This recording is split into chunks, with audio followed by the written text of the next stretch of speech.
Hi guys, I'm Woodcraft Hamster and I thought I'd do another video on my axe mod series. And as you can see, I've now pretty much finished off the handle. I actually finished the sanding of this morning and I'm really pleased with how this has turned out. It's a much thicker handle than most of my other axes. Now I've got fairly big hands and I like quite a large sort of haft. So this feels really comfortable to me. I've kind of sanded down in the places where I felt the need to, and it's turned out really nicely. The only downside at the moment, and hopefully you can see, there are a few little cracks where the head's going to go. I'm not sure if that's going to cause a problem or not. I'm hoping it won't, but I'm going to give it a try. I've put so much effort into this handle now that I'm going to try it regardless. So what I've done, again, I'll show you up here again, so hopefully you can see on here I've actually just marked out just very roughly and very oversized where the head needs to go, and what I'm going to do is use a couple of knives, just my standard Mora and my little Mora carving knife, just to pare this down, just to get it roughly where I need it to be, and then I can start fine-tuning it to fit the head on. So what I'll do, guys, let me bring the camera just a little bit closer in and I'll show you where we're going to go from here.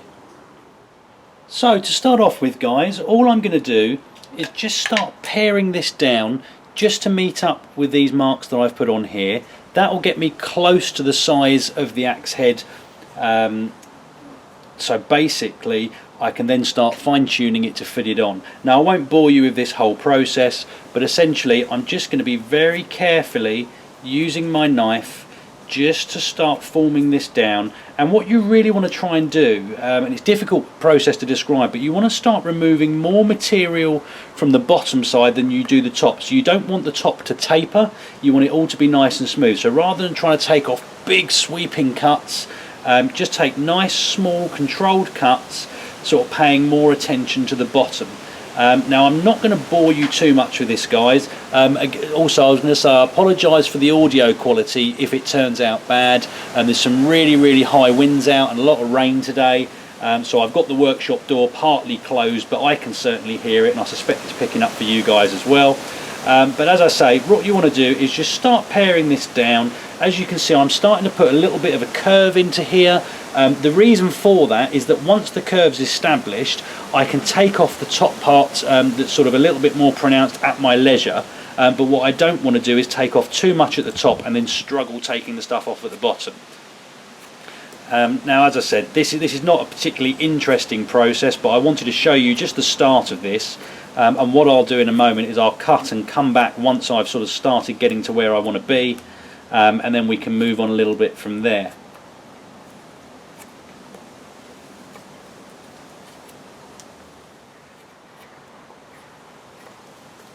Okay guys, so we've made a reasonable bit of progress. Hopefully, as you can see, we've started getting that pared down quite nicely. What I've also done in the meantime is I've actually marked out the inside of the eye, and you do that literally just by placing the axe head on top, putting a pencil inside and running it round. Now the one thing to bear in mind is that especially because of the small size of this eye, this marking will actually be slightly smaller than the head. So you don't want to go right up to those lines, but it gives you a good idea to work to, and you can just start paring down a little bit more, getting closer to those lines, and every now and again just sort of pop your axe head on top just to see kind of roughly where you're getting to. The other thing to bear in mind, especially this style of axe, so obviously these little pieces down the bottom here, there is a proper name for them and it completely escapes me, are going to need to sit sort of around about here, and at the moment this piece is far too thick for that. We don't need to worry about that just yet, and what I'll do is I'll pare these down slightly once the axe head starts fitting on, and we've got an idea of where we actually need to take away material. So what I'm going to do, I'm just going to carry on for a little bit longer, just bringing it down and sort of shaping it a little bit closer to the internal side of the eye, and as I say, every now and again I'll just pop the axe head on top just to start seeing when we've got enough material removed to be able to slide that head on, and then we make a move from there.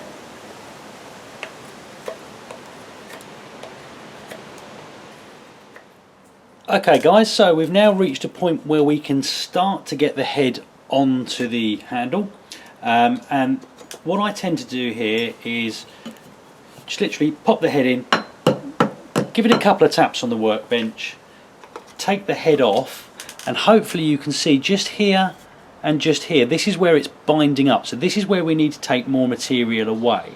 And also, because you can see hopefully this sort of cross section is still quite thick down here, this is where, if you have one, your smaller knife will come in handy. And what you can start doing is actually paring away from the bottom upwards very, very gently, and just thinning this down so that essentially this curve becomes much less pronounced. And what I'm going to do, I'm just going to carry on doing this for probably another 5 or 10 minutes just to try and bring the whole thing in line. It's also very important, and I should have mentioned this earlier, is when you're removing material from one side, a little bit like when you sharpen a knife, remove kind of, I don't know, 8 or 10 cuts worth of material this side, then swap over and then even it out on the other side. It's very important that you keep this completely even on both sides, or you'll end up with a wonky axe head. Right, so the head's now fitting on a little better. This is about as far as I can get it down at the moment, which is fine. And if I just take that off, we can now see where it's starting to bind. We're okay on either edge, which is good news. And now these little bits here, I've got a funny feeling they might be called langettes, but I'm not quite sure. But these are the bits that are now going to prevent us from getting this axe all the way down. So what I'm going to start doing, again using my smaller knife, just because it's easier with a smaller blade, I'm going to start gently just shaving down this area, just to give me some, or remove some material to give me space to then start coming up here. I'm going to leave the front, or sorry, the back and the front edges sort of sticking out slightly, because that will give something for the axe to rest on and again help to secure it when it's in its final position. But I'm just going to spend a few minutes doing this, and I'll come back when we've got a little bit of a better fit. Right guys, so we're nearly there. As you can see, the head is almost at the top. I've had to remove a fair bit of material from either side here, a little bit more than I was expecting to, but actually it's turned out quite nicely. And now we're at a point where hopefully you can see here's the little brown mark here, there's a little bit of an indentation there, and the same on this side as well. And what that is where the axe head is binding against the shaft. And all I need to do is, and this is the important part here, rather than carrying on just trying to sort of pare down sort of aimlessly, if you like, you just want to be removing just those areas where it's binding, nowhere else. Because what will happen if you carry on taking material away from other areas, the axe will, or the head will end up getting smaller and smaller on the shaft, and then you'll end up having a little bit of a loose fit. So all I'm doing is literally just shaving away those areas where it's bound up. I'll then take the head, put it back on, seat it in, and then find the next areas. And again, hopefully you can see on here the areas where it's now binding are ever so slightly lower, which is good news. It means we're making progress. And now I'm just going to completely finish this off, and then I'll come back once we've got the head properly seated.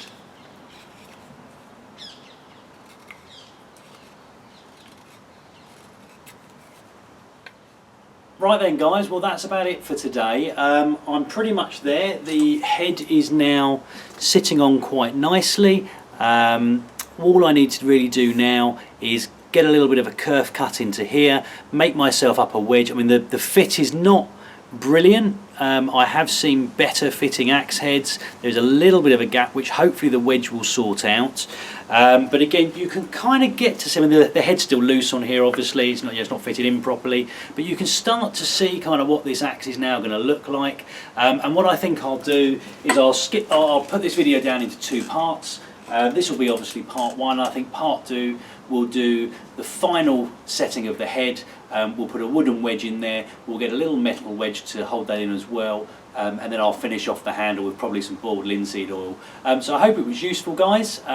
Hit like and subscribe if you'd like to see more, and comments and questions in the box below, and I hope you'll all join me next time to finish off this axe. Thanks guys.